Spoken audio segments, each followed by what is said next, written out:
Et salut tout le monde, j'espère que vous allez bien. Enfin, cette vidéo que je voulais faire depuis un petit moment, mais j'avais pas trop le temps, donc là c'est bon. Pour vous tenir un petit peu au courant bien, du fameux projet du Player One TV Tour, donc tout simplement le camping-car, tout ce qui s'ensuit, l'aspect électrique, l'aspect financier, le timing, le format des vidéos, tout avance super bien. Donc bon, je vous fais une vidéo comme ça, hein, dans la plus simple expression, je fais pas de montage ni rien. J'ai tout noté, j'ai un petit fichier, donc tout va bien. Donc le financement du projet, eh bien tout simplement, tout avance beaucoup plus vite que prévu. Ça c'est plutôt la bonne nouvelle, puisque je suis déjà à 5000 € de côté, donc c'est cool. Et je pense que d'ici fin septembre, je serai à 7000. Donc c'est à peu près le budget que je voulais avoir, hein, entre 6000 et 8000 €, histoire bien, de pouvoir trouver des modèles corrects qui ne tombent pas en ruine, et surtout d'avoir encore un peu de côté, histoire de pas tout claquer dedans et de pouvoir pallier bien aux éléments courants de la vie qui peuvent arriver à droite à gauche. Donc pourquoi ça va plus vite que prévu? Tout simplement parce que j'ai beaucoup de dates de concert qui sont tombés. Donc là, juin, juillet, août et septembre, je vais en avoir pas mal, donc c'est top. Donc pour le projet, c'est parfait. Et surtout, votre aide précieuse, mesdames et messieurs, puisque avec les étoiles, les abonnés soutiens et Tipeee, eh bien, ça fait, j'ai pas compté exactement, puisqu'en plus, il y a une conversion qui est faite avec les dollars. Donc ça varie un petit peu de mois en mois, mais on va dire que sur un mois, il y a au moins 200-250 € qui peuvent être mis de côté grâce à ça. Donc un grand merci à vous tous. Ça avance plus vite aussi grâce à vous. Donc voilà, vous êtes vraiment les meilleurs, mais ça vous le saviez déjà, hein. Donc concernant le modèle de camping-car, alors j'ai plus vraiment de doute, hein, dans la première vidéo que je vous avais faite sur ce sujet, j'hésitais, enfin je me posais la question, est-ce que ça sera un van, est-ce que ça sera, enfin quand on dit un van en fait c'est un fourgon, hein, est-ce que ça sera un fourgon aménagé ou un camping-car? J'étais plus partant pour un camping-car à la base, et mon choix est fait, ça ne sera pas un fourgon ni un van, ça sera vraiment un camping-car. Tout simplement, eh bien, pour la même problématique qui revient. Il y en a deux. La première, c'est la place. Je veux absolument de quoi prendre une douche en fait. Et dans les fourgons aménagés, c'est quand même super chaud. Mais surtout, c'est pour avoir un poste de travail correct. Donc si avec les fourgons en fait, le problème c'est que le lit il est tout le temps déplié, et je me vois vraiment pas, mais alors vraiment pas faire le déménagement tous les jours, on remonte les sièges, on remet le lit le soir, ça va me saouler en 3 secondes je pense, enfin c'est sûr même. Donc voilà, je pars plutôt sur un camping-car. En plus les prix, honnêtement, je trouve que les fourgons sont bien trop chers. Il faut vraiment aller taper dans un vieux coucou pour en trouver un autour des 5-8 000 €. Donc c'est pas la peine. Donc j'ai déjà regardé beaucoup, hein, ce qui se fait sur le marché, sachant que je tourne cette vidéo, bien on est je regarde la date, on est le 10 juin 2021, donc on est juste avant la grande saison d'été des vacances. Donc les camping-cars à cette saison sont bien plus chers qu'ils ne le seront en septembre ou en octobre. Donc par exemple sur un modèle à 8000, je pense qu'on pourra le taper vers les 7000. Peut-être même un tout petit peu moins, donc je verrai de toute façon quand j'aurai réuni la somme et que je commencerai à en visiter quelques-uns, mais il y en a plein. Alors de ce que je vois selon mon budget et selon mes attentes, eh bien ça serait un modèle entre 1998 et 2000. Après 2000 c'est même pas la peine, ils sont beaucoup trop chers. En fait il y a vraiment un gros palier, ceux de 2001, 2002, 2004 ils sont à au moins 15 000 €, donc c'est pas la peine. Alors j'arrive pas vraiment à l'expliquer puisqu'il n'y a pas énormément de différence. Donc voilà, c'est comme ça en tout cas. Et je vois vraiment de tout passer, hein, des trucs super vieux et super chers, des trucs super récents et bon marché avec un petit peu de travaux à faire, mais ça me fait pas peur à la limite. Moi ce que je vois, c'est que je pourrais en avoir un, comme je vous ai dit, entre 98 et 2000. Qui n'aura pas plus de 150 000 km, ça c'est vraiment une condition. Je veux pas un truc qui a 200 000, c'est pas la peine. Après on se confronte quand même à des pannes mécaniques. Je suis pas mécanicien, je sais bricoler un petit peu, mais faut pas déconner non plus. Ça sera forcément un moteur turbo diesel ou TDI si je trouve, puisque les diesels atmosphériques, pour ceux qui connaissent, hein, on dépasse pas les 75 chevaux, donc bon, j'ai pas non plus envie de me traîner à 70 si jamais un jour je prends une deux voies ou l'autoroute. Donc voilà. Souvent, il y a l'intérieur à rafraîchir.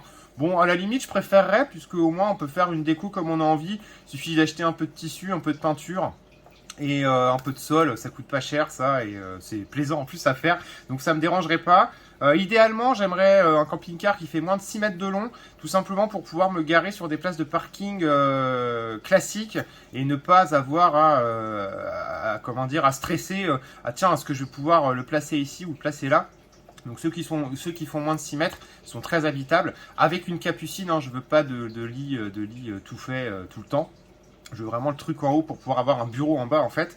Et j'en ai vu des cools, j'en ai vu des biens déjà, puisque moi je vais partir, mais de temps en temps j'emmènerai aussi des amis, peut-être mes parents, mes sœurs. Donc voilà, il me faudra quand même au moins de quoi coucher on va dire entre 3 et 4 personnes. Donc pour ça, eh bien, j'en ai vu des vraiment cool qui sont bien aménagés. En fait, vous avez le lit en capucine dans la petite casquette au-dessus du toit. Et il y en a qui ont soit des lits superposés à l'arrière. Ça, pour moi, ça me plairait pas trop parce que c'est quand même une perte de place. Et par contre, il y a souvent un truc où on peut manger, hein, une dinette, je crois qu'ils appellent ça, comme chez les Polly Pocket. Et souvent, j'en ai vu tout au fond qui avait une sorte de salon en U en fait, avec une table centrale. Et ça serait vraiment parfait. Donc, encore une fois, je verrai bien ce que je trouve au moment venu. De toute façon, je suis pas archi pressé. Hein. Quand j'aurai le budget, je pourrai avoir le temps de bien trier et de bien tout exploiter, les annonces qui poperont. Ça sera vraiment l'offre sur le moment. C'est difficile d'en savoir plus aujourd'hui. Voilà, et ça c'est vraiment la chose. Je peux pas me projeter en septembre, octobre ou novembre. Je sais pas ce qui se fera, donc on verra bien. Mais en tout cas, j'ai vraiment une idée précise de ce que je veux et voilà, pour pouvoir tout simplement poser le PC, le ceci, le cela, pour qu'on fasse les lives. Mais ça, je vous explique après. Donc au niveau du timing, sauf gros imprévus, je pense que entre le mois de septembre et le mois de décembre, eh bien, je pourrais en acheter un tout simplement. Et comme je vous ai dit, ils seront aussi beaucoup moins chers puisque ça sera pas la haute saison que entre mars et septembre, enfin entre mars et juillet, on va dire. C'est vraiment là où il cote le plus. C'est comme quand vous achetez un cabriolet. Le cabriolet, forcément, il vaudra moins cher au mois de février qu'au mois de juillet. Voilà, c'est une constante, c'est débile, mais c'est comme ça. La première question que je me posais dans la première vidéo que je vous avais faite, c'était sur l'autonomie. Et j'ai bien avancé, en particulier grâce à nombre d'entre vous qui connaissent de près ou de loin ce qui se fait en mobilité, en camping-car et compagnie. Et c'est vrai que c'est plus du tout un problème finalement. Pour moi, c'était quelque chose de complexe et plus j'en découvre et moins en fait c'est un problème. Dans un premier temps, les branchements, je pourrais toujours me brancher sur une prise quand je viendrai vous voir par exemple ou sur les aires de camping-car. C'est pas très cher donc c'est pas un problème si ce n'est pas tous les jours. Dans un deuxième temps, je pense que je m'équiperai en batterie, mais encore une fois, ça dépend de ce que je trouverai puisque maintenant quand même il y a beaucoup de camping-cars même assez âgés, bien qui ont déjà des panneaux solaires et des batteries assez costaudes. Donc on verra bien, puisque les batteries, finalement, je vais en avoir deux utilisations. Enfin, je vais avoir deux utilisations de l'électricité dans ce camping-car. Ça sera pendant les lives lors de nos rencontres, hein, puisque le soir, on fera un petit live ensemble. Et pour le travail quotidien, quand je serai en déplacement, mais en même temps, j'ai déjà ce qu'il faut. Donc, il ne me faudrait pas un gros truc. Il faudrait juste que je puisse recharger mon iPad Pro, mon téléphone qui me sert de caméra et mon vieux MacBook Pro qui me sert à taper du texte et à monter des vidéos. Je fais ça sur l'iPad Pro. Donc, voilà, pas de souci. Après, en connexion Internet, j'ai mon téléphone qui en est limité. Donc, pas de souci. Et c'est finalement pas le problème que je pensais être. Ça serait plus, à la limite, si je me projette un peu plus loin, par exemple, vous savez, souvent j'ai des jeux à tester que j'ai pas le droit de vous montrer en live. Et bien, à ce moment-là, si ça tombe dans une semaine où je suis en déplacement, et bien, pouvoir jouer à la PS5 ou sur un jeu PC, là, il faudrait très certainement investir dans des batteries beaucoup plus solides. Mais encore une fois, ça dépendra de ce qui se trouve déjà dans le véhicule. Donc là-dessus, on verra au dernier moment. De toute façon, je ne suis pas quelqu'un qui stresse des mois à l'avance. Je m'adapte très bien.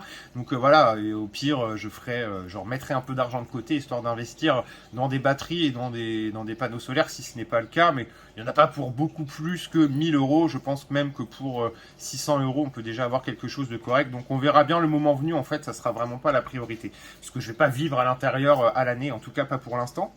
Les vidéos de nos rencontres, alors je les imagine très très bien et plus j'imagine le truc et plus j'ai envie que le temps avance pour pouvoir commencer à le faire. Donc en fait je vais faire plein de petites séquences, donc les préparatifs, tout ce que je prends, machin, les trajets et les haltes, des petits morceaux de vidéos. Ensuite quand j'arriverai chez vous, bien évidemment une petite séquence vidéo de la rencontre. Ensuite votre coin gaming, si vous êtes d'accord, bien évidemment. Je ne ferai jamais rien sans votre accord. Votre environnement, je pensais éventuellement à quelqu'un qui vit dans un endroit sympa. On vit tous dans des endroits sympas. Il y a forcément un truc que vous aimez autour de chez vous, que vous pourriez, Ah, je crois que c'est la sonnette, je reviens. C'est une fausse alerte et je serai obligé de faire un montage. Donc faire une découverte de cet environnement par exemple ensemble, si le temps le permet, si les conditions sanitaires le permettent, ça je vous en parlerai aussi un petit peu après. Donc voilà, ça peut être vraiment sympa. Vous me montrerez également l'emplacement de votre placard à gâteau apéro, puisque c'est très important.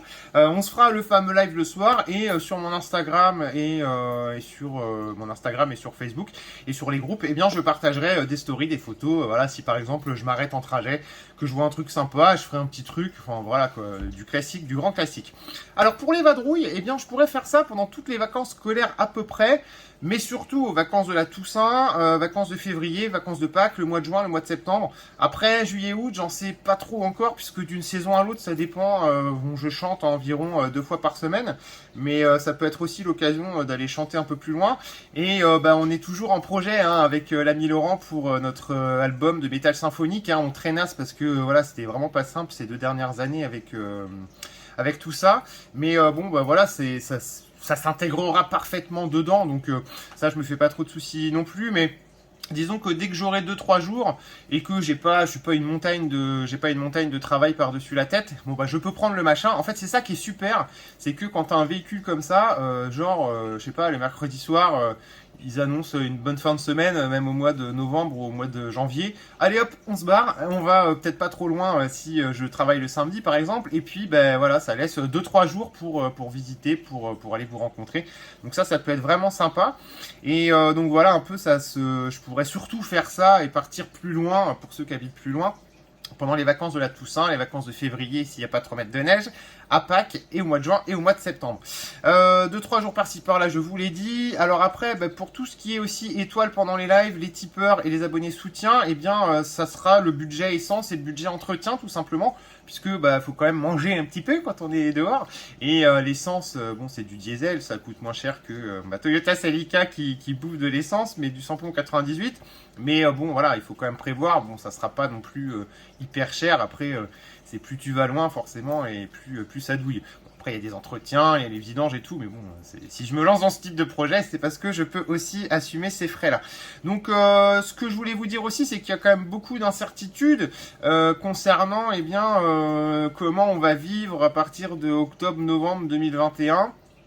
Il est évident que si on retraverse ce qu'on a traversé cet hiver et l'hiver d'avant, ça sera pas aussi facile de bouger, mais voilà, on s'adaptera, il n'y a pas de souci pour ça, c'est tout quoi. Donc en conclusion de cette petite vidéo, j'ai super hâte de lancer vraiment le projet et autant dans la première vidéo c'était un projet, maintenant c'est un projet. Donc il y a plus de doute, vraiment c'est le truc que je veux faire. Il y a vraiment pas de souci pour ça. Donc dernière chose, j'ai une chaîne YouTube déjà que vous connaissez toutes et tous, qui ne marche vraiment pas bien pour les jeux vidéo. Il y a eu plein de problèmes ces dernières années. Donc je m'étais dit que ça serait l'occasion de faire une nouvelle chaîne YouTube. Bien évidemment, toutes les vidéos que je vous ai dites là, ça sera sur la page Facebook et ça sera aussi sur les groupes. Donc ça je change rien, ça sera du jeu vidéo, donc il n'y a pas de souci. Mais pour tout ce qui est plus découverte d'une nouvelle région, les moments où je suis un peu plus en bivouac ou machin truc, j'adore la nature, je vous l'ai déjà dit, donc je ferai des petits plans, des petites vidéos, des petits reportages sur ce que je vois et tout. Donc je pensais faire une nouvelle chaîne YouTube. Si vous avez déjà des idées pour le nom de cette chaîne YouTube, je suis preneur, tout simplement parce que j'y ai pas encore trop réfléchi, et puis ça pourrait être une bonne idée aussi que le nom de la chaîne soit fait par vous, la communauté. Voilà, c'est à peu près tout ce que j'avais à vous dire. Encore une fois, un grand merci à vous tous, puisque si vous étiez pas là, il y aurait tout simplement peut-être pas ce genre de projet.